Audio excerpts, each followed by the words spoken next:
Du,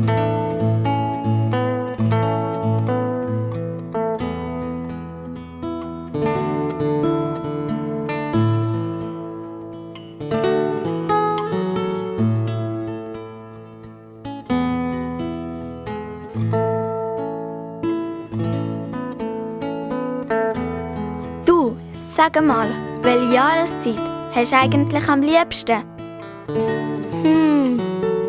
Vielleicht der Frühling, weil es dann bald Sommer wird? Ja. Oder der Sommer, weil man dann baden kann? Ja, genau. Oder der Herbst, weil du dann Geburtstag hast, gell?